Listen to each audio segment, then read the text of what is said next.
ఇంగాల రామరెడ్డి ఇంటికాడ మునిగకు 3 ఆకులు 3 ఆకులకు 66 చెట్టెలు అరవని కొరవని కందిరిగా రాత్రి నా ఒళ్ళంతా గరిచింది ఏంది రాజా ఇప్పు అని అన్నాడట. చెప్పుకోవాలంగానే ఈయన తిక్క మక్కలు అవుతాడు. అరే నీకు నాకు 10 రోజుల గడువు, 10 రోజుల్లో నేను శాస్త్రం ఇప్పుతా అని చెప్పి ఇక గడువు పెట్టిండు. రాజు పోయిండు.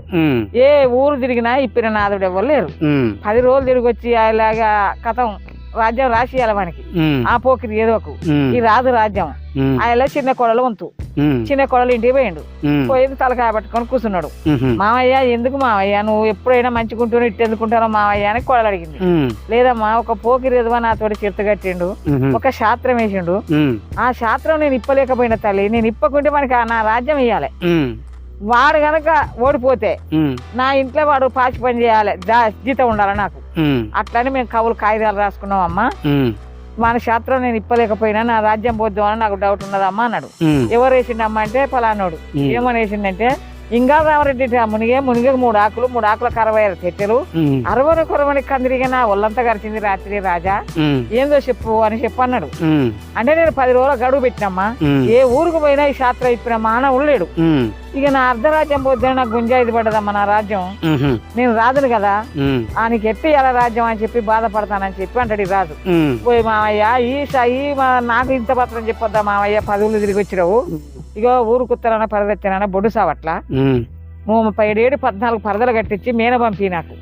నేను ఆ మేనలకు పరదాల చాటుకొచ్చి శాస్త్రం ఇప్పొత్తా, నువ్వు తప్పకుండా పో మావయ్య. లే అన్నం తిను. స్నానం చేయనగానే స్నానం చేసి ఇచ్చిండు, అన్నం తిన్నాడు. ఆ బొడ్డు సావట్ల 17 14 పరదలు కట్టి మేన పంపించిండు కోడలకు. బోయిలు వచ్చి ముందర 3 వెనక 3 బోయిలు వచ్చి ఆ మేనల కొడలను తీసుకొని ఆ బొడ్డు సావడి కడిగిపోయిండు. మేనలో ఉన్న అమ్మాయి దిగి ఆ 17 14 పరదాల చాటుకు పోయి ఏమనంటే, ఓ రాజా ఎవరో నువ్వు వేసిన శాస్త్రం వేసుంటారా, నువ్వు మళ్ళీ నాకు శాస్త్రం మా మామయ్య ఎక్కేసిన శాస్త్రం అని అమ్మాయి పిలిచింది. ఆ అమ్మాయి పిలిస్తే వాడు వచ్చేమంటాడు, అమ్మాయి ఇంగాల రామరెడ్డి ఇంటికాడ మునిగకు 3 ఆకులు 3 ఆకులకు 66 చెట్టెలు అరవని కొరవని కందిరిగా రాత్రి నా ఒళ్ళంతా గరిచింది అమ్మాయి ఏందో చెప్పు అన్నాడు.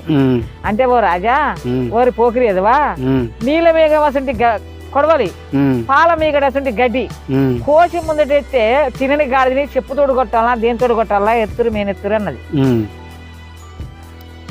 అని మేనెక్కింది. పోతుంది అమ్మాయి. ఇక మనకి మెదడుకి ఎక్కలేదా? ఎక్కింది. అంటే ఈ విషయం అతనికి ఎరక ఆమెకి ఎరక. అయితే మరి ఏందమ్మా ఈ కథ ఏందని మామ అడిగితే చెప్తలేదు, ఎవరు అడిగినా చెప్తారు. అది చెప్పే విషయమేనా? కాదు. అర్థమైంది, ఒకరికి అర్థమైంది ఒకరికొకరు అర్థమైంది. సరే ఇప్పింది నీ కొడలో సరిపోయింది రాజా, నీకు నేను బాధించి పని చేస్తానని దాని అంటుబట్టలు ఉతికిస్తాంది. అది అప్పుడు వాడు దాని మీద మనసు పడ్డందుకు దాని ఇడిచిన బట్టలు ఉతికిస్తాంది. ఇంట్లో చాకరీ చేపిస్తాంది. ఆ పోకిరి తోటి